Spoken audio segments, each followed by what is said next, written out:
네, 국회에 이 연금개혁특별위원회가 이제 만들어져서 우리가 이야기하는 연금개혁들이 이제 주된 방향으로 서로 토의가 될 것 같은데요. 자, 이번에 우리가 정부에서 발표된 이 국민연금 개혁 부분에 있어서 소득 대체율은 42%. 이거는 너무 부족하다. 네, 이런 얘기들이 많았었죠. 자, 그런데 이제 국민의힘과 민주당이 국회 연금개혁특별위원회를 만드는데요. 65세 이상 어르신들의 이 노후 소득을 강화하는 쪽으로 바뀌어질 것 같은데 소득 대체율은 42%에서 45%까지 안에서 절충안이 만들어질 것으로 보여집니다. 네, 이렇게 되면은요, 아무래도 정부의 이 예산 투입도 또 필요해질 것 같고 또 이 연금을 받아가는 쪽에서는 조금 더 소득 대체율이 높아지니까 그만큼 더 국가에서 지급하는 것이기 때문에요. 좀 노후 소득은 강화되지 않느냐, 네, 이렇게 보여지는데요. 자, 과연 이 연금개혁특위에서는 어떻게 이루어질까, 그 방향이 나와서 여러분들에게 말씀을 드립니다.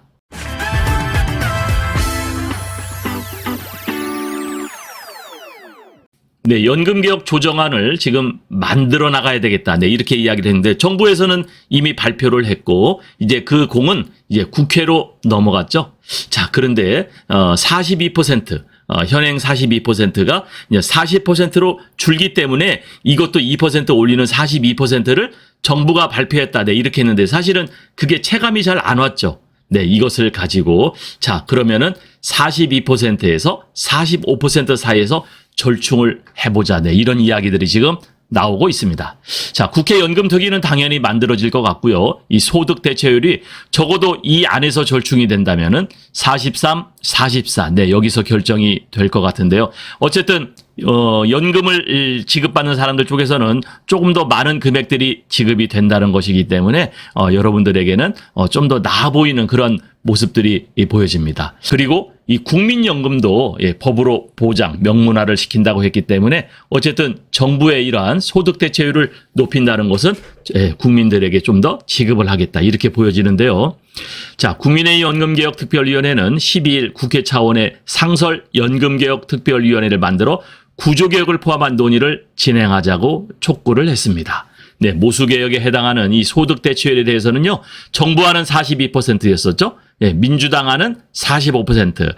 지난 21대 국회에서는 국민의힘이 43, 또 민주당이 44, 여기까지 양보를 했었는데 어쨌든 이 사이에서 절충안을 찾겠다고 밝혔기 때문에 43, 44, 네, 여기서 결정이 될 거는 같습니다.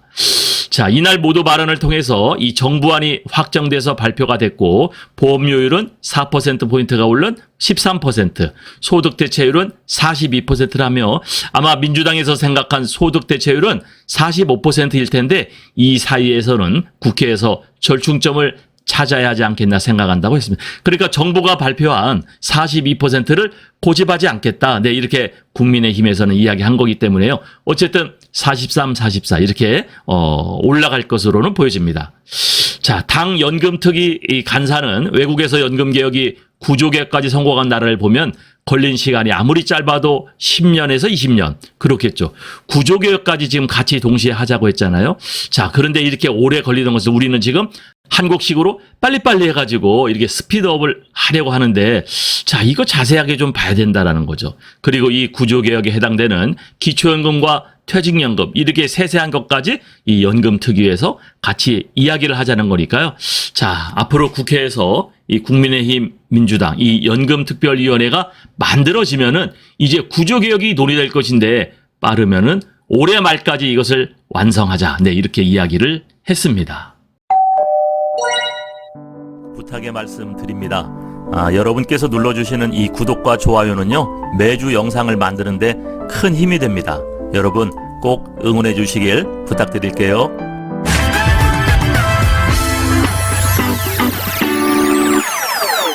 네, 그리고 연금개혁 조정안에서 이 노후소득 강화 쪽으로 나온 것 중에 하나가 또 특별한 게 있는데요. 퇴직연금이 나왔습니다. 자, 퇴직연금은 그동안 우리가 2005년도에 만들어진 이 퇴직연금 제도였었죠. 그동안에는 기업에서 알아서 퇴직금을 자체적으로 쌓았다가 이거를 직원들이 퇴사할 때 지급을 했었잖아요. 그런데 그것에 대한 문제점이 많았었죠. 이 중소기업 같은 경우 직원들의 퇴직금을 자체적으로 쌓아놓지 않고 있다가 회사가 어려워지면은 직원들이 퇴직금도 받지 못하고 그냥 없어지는, 회사가 사라지는, 그런 것 때문에 굉장히 많은 문제점들이 있어서 2005년도에 퇴직연금 제도가 시행이 됐죠. 벌써 20년이 시행이 됐습니다. 자, 그런데 이 퇴직연금 제도에 문제가 있었죠. 12분의 1을 퇴직금으로 쌓는 것을 밖에 있는 금융기관에 쌓도록 되어 있었잖아요. 자, 금융기관에 쌓아놓고 이거를 가져가도록 하자. 또 중간에 우리가 회사에서 회사로 직장을 옮긴다 하더라도 이 퇴직금을 일시금으로 받는 게 아니라 금융기관에 쌓아놨기 때문에 옮겨지는 직장에서도 계속 같은 금융기관에다가 내가 퇴직금을 쌓을 수가 있었던 거였거든요. 그런데 여기에 하나가 문제점이 있었죠. 여기서 쌓여진 퇴직금을 우리 근로자들이 퇴직할 적에 IRP라는 계좌에 넣어가지고 이거를 받아가는데요. 첫 번째는 연금으로 받아갈 수가 있어요. 그때는 연금소득세를 내기 때문에 세제이율이 상당히 좋습니다. 그런데 한 번에 받아가도 돼버린. 한 번에 받아가는 것은 우리가 일시금으로 받아가는데 여기에는 퇴직소득세가 발생하기 때문에 이 소득세율이 상당히 높았죠.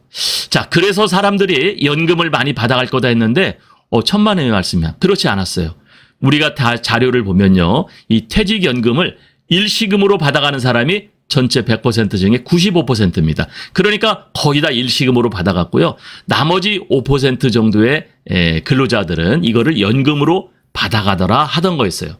자, 그러니까 어쨌든 퇴직연금 제도가 2005년도부터 20년간 운영이 되었는데 문제점이 좀 있었다는 거를 우리들은 알고 있었죠. 근데 이거를 이렇게 한번 바꿔보려고 하는 거예요. 국민의힘 이 연금개혁특별위원회 위원장인 이 박수영 의원은요, 12일 오전 국회에서 관계부처와 간담회를 했는데 이 당정이 가진 보관 중에서 특히 국민연금 개편, 이거는 지속 가능성에 방점을 찍고 개편하겠다 이거죠. 그러니까 실질적인 소득 대체율을 상향 조정시키려는데 퇴직연금도 국민연금과 같이 나중에 65세 이후에 받아갈 수 있도록 연금화하겠다라는 거였습니다. 자, 여기에는 서로 이거는 좀 시시비비가 많을 것 같아요. 퇴직금은 근로자가 낸 돈인데 이거를 왜 정부에서 묶어놓고 65세 때 지급하느냐 이렇게 할 수도 있고요.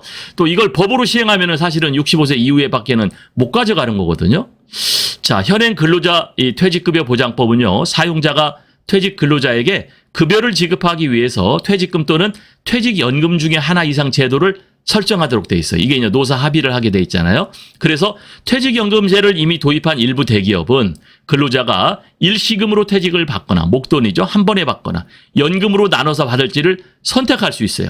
내가 퇴사를 하면은 IRP 계좌를 냈다가 거기에 돈이 들어가거든요. 그럼 이거를 내가 한 번에 받으면은 퇴직소득세를 내야 되고 나눠 받으면 연금소득세를 내는데 연금소득세가 훨씬 적어요. 그래서 가져가는 돈의 3%에서 5%밖에 안 되거든요. 근데 퇴직소득세는 상당히 높습니다. 그렇기 때문에 연금으로 가져갈 수가 있겠다. 이렇게 했는데요. 사실은 그렇지 않았어요. 한 번에 목돈이 필요한 곳이 있었거든요. 한 번에 돈을 받아갔다는 얘기죠.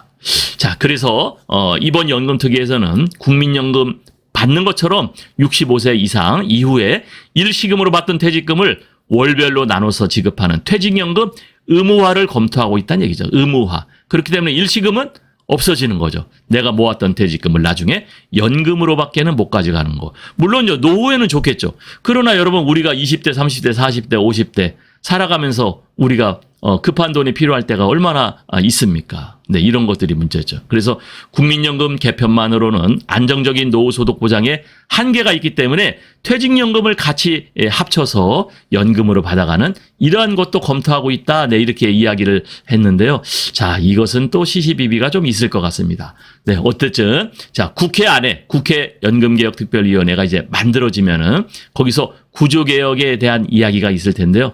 정말 우리 65세 이상 노후 그리고 은퇴하는 베이비 부모들에게 조금 더 노후 소득을 좀 보장해주는 네, 그러한 우리 국가로서의 어떤 의무가 책임이 다하는 대한민국이 되었으면 좋겠습니다. 네, 이어지는 우리 이 연금 개혁하는 뉴스도 여러분 함께 봐주시길 바랍니다. 감사합니다. 네, 보건복지부 취재하는 남주현 기자와 이 내용 더 살펴보도록 하겠습니다. 자, 연금 개혁은 뭐 산 넘어 산 뭐 이런 말이 있을 정도로 굉장히 좀 조율해야 할 게 많잖아요. 네. 어쨌든 이것도 이제 국회를 통과해야 하는데 지금 여야 반응은 어떻습니까? 연금 개혁은 법 개정이 필요한 사안이라 이제 공은 국회로 넘어갔습니다. 조규홍 보건복지부 장관도 오늘 브리핑 말미에 국회 합의가 가장 중요하다. 연금 특위와 여야정 협의체를 조속히 설치해달라. 이렇게 요청을 했습니다. 하지만 여야는 특위나 상임위, 어디서 연금 개혁을 논의할지도 아직 정하지 못한 상태고요. 또 민주당은 국민의힘의 기존 안이었던 소득 대체율 44%에도 못 미친다며 정부가 재정 부담 덜어내는 데만 몰두했다고 비판했습니다. 또 당정 협의도 매끄럽지 않았는데요. 보건복지부가 발표 하루 전인 어제서야 국민의힘의 개혁안을 공유하는 바람에 하루 전 통보가 말이 되냐 이런 질타를 당하기도 했다고 합니다. 물론 여야도 연금 개혁의 필요성에는 공감하고 있기 때문에 논의가 어떻게 될지 좀 지켜봐야겠습니다. 그리고 현재 이제 59살인 국민연금 의무 가입 연령을 64살까지로 올리는 방안도 검토한다 이렇게 밝혔는데 이건 어떤 의미입니까? 현재 법적 정년이 60세죠. 네. 연금을 받기 시작하는 나이는 올해 기준으로는 63세지만 2033년부터는 65세로 고정이 됩니다. 그런데 국민연금 의무 가입 연령은 59세까지로 묶여 있죠. 은퇴 이후에도 일하는 고령자가 늘고 있으니까 의무 가입 연령을 64세까지로 올리고 그 이듬해인 65세부터 받을 수 있도록 하자 이런 건데 문제는 고용 여력입니다. 정부도 정년 연장이나 고령자 고용 여건 개선과 묶어서 장기적으로 논의하자 그런 입장입니다. 자, 그리고 이제 국민연금과 함께 기초연금도 정부가 손보기로 했는데 끝으로 이 내용도 정리해 주시죠. 네, 기초연금은 그동안 저소득층 노인들에게는 줬다 뺏는 돈이다 이런 비판 참 많았습니다.